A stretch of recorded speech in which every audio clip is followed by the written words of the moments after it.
you may still want to use them, and some of our members are in fact also providers of other services, but you need to know that.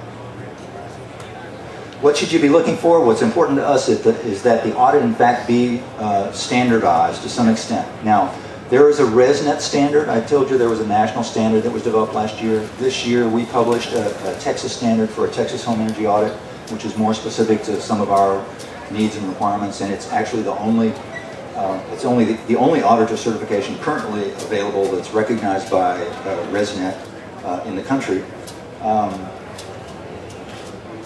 But you should also look for a certified auditor.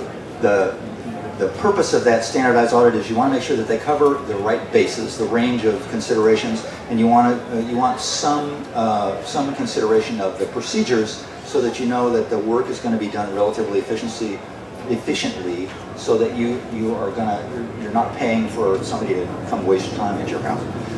There should be some overarching quality assurance. I mentioned that we have a standard, and ResNet has a standard.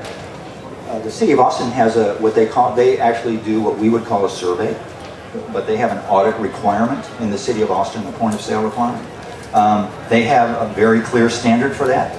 They also require certification either by the Building Performance Institute or ResNet for the people providing those services. Other cities use the Department of Energy weatherization audit requirements, which again is a narrower band of considerations, but it's a very clear standard with very good information behind it. So there's a variety of standards that are available, and we have based ours on a national standard. What do we include in ours, and what do we think? And this again reflects ResNet, so that this should be similar in most cases. We think these bases should be covered. There should be some kind of an interview that identifies how you interact with what kind of choices you make, what kind of behaviors you and your family are guilty of, if you will. What you've already tried to do, what problems you're experiencing, all of that is very important. The visual assessment requires a site visit. The interview could be done over the phone, it could be done over the web. It could be done a mixture of partly over the web and phone, and it could be finished by the auditor when he comes at your house. In fact, we encourage that openness in the different business models that participate in our program. A diagnostic assessment is the portion of, it's one thing to inspect things and think that they look okay. It's another thing to do some basic performance tests to see if your expectations are in fact supported by actual measured results. And there's just no substitute for that. The analysis for recommendations, this requires a computer simulation, and we have, again, tried to standardize some of the recommendations so that it's easier to compare against different auditors and against different sources of the work, also easier to identify what the opportunities for incentives might be. The scopes of work help determine how that should be accomplished so that it could be bid, and it helps identify what the standards are for accomplishing the work. One of the things that we're trying to do, again, is encourage that actions be taken, and one of the things in consideration of proposals that I would encourage you to consider, and also in terms of when you're hiring contractors, I would encourage you to consider the first 3 or 4 pieces of this are really the comprehensive audit. There's a set of inspection procedures, testing procedures. There's an analysis that is the computer simulation and a testing of the improvement recommendations. There's a laying out of those recommendations and consultation with the homeowner, and all of these are pointing to getting some improvements done.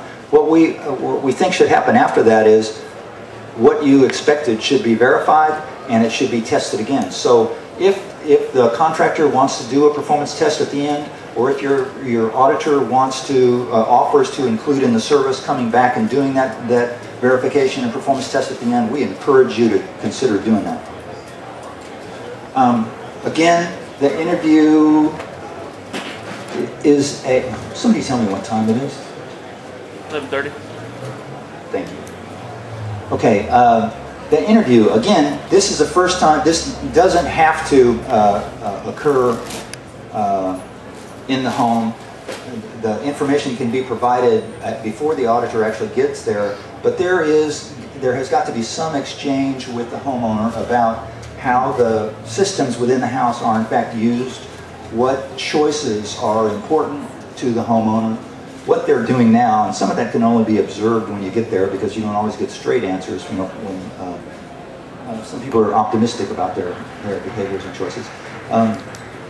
But basically, there needs to be some sort of exchange with the homeowner about what their role is in energy use, what kind of choices they're making about energy use, how important it is to them. And this is really one of the best reasons for having a trained auditor come and do the audit, because this is the first opportunity for education. Based on what you tell them about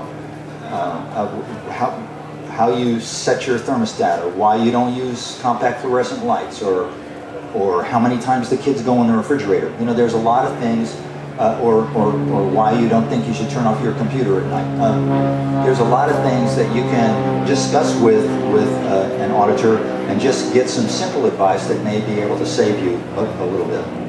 One of the most important outcomes of that, though, is that you should be able to identify, are you interested in this because you're having high bills and it's a constant problem and you're really upset about it, or you got a spike in your bill last month that is just completely unfathomable, or is it that the house is just that you've got one or more areas of the house that just cannot be made comfortable, and you'd really like somebody to figure it out? Or is it that you just, it's time, you're thinking about doing some changes in the house, you want to make sure you're doing smart changes instead of just accidental changes, and you'd like to do your renovations as responsibly as possible. There's a lot of reasons that you might be asking for advice right now, and that auditor's job is to listen to that and help address the recommendations to your concerns. So then the next main set of procedures identifies when the person is on site, what kinds of things they should look for. And you see there's some things that are specific to entering into the software, and there's some things that are just generic in terms of looking for problems. And in our climate, there's some things that we can really expect to find because of humidity-related issues, or the age of homes, or the condition of equipment. There's some things that you can look for. Whether or not there's a specific software entry or not, we know that it's something that needs consideration and potentially a recommendation. So the auditor will have, whether it's most people do not have plans for the house, but so the auditor probably has to perform some sort of a sketch. He may do it online, or he may just have a little sketch pad on his clipboard. But he'll have some kind of a graphic record to show the organization of the house, the plans, and the general measurements and stuff. And he'll need that for entering in the software. And then we're going to whip through these other areas of the visual assessment. And I'm going to treat them as part of the visual assessment. In fact, there are some measurements that are taken and information that's recorded off of the various pieces of information when it can be. But beginning on the outside of the house, you begin frequently with a walk around the house and look for the condition of the envelope and look for evident problems. Here, for instance, the wrong material was chosen for the trim, wasn't primed properly, moisture got behind it, it swelled, got misshapen, provided an entry point for air and moisture into the building, which is going to be a continuing problem. That's the sort of thing that you're looking for when you walk around the outside of the building. Also, foundations in our area, one of the most frequent problems uncovered is bulk moisture being either trapped under the house or being carried under the house. But anyway, moisture, which has the potential for, since many people have duct systems under the house, it has the potential for dragging humidity and potentially mold into the house. It has the potential for, if the moisture stays there, it has the potential for doing structural damage to some of the members under the house.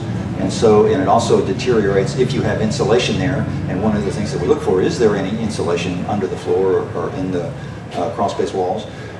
when the crawl space is inspected or the foundation is inspected. One of the things that we are looking for is the condition of any insulation that is in place and whether there is any. Frame floors vary in.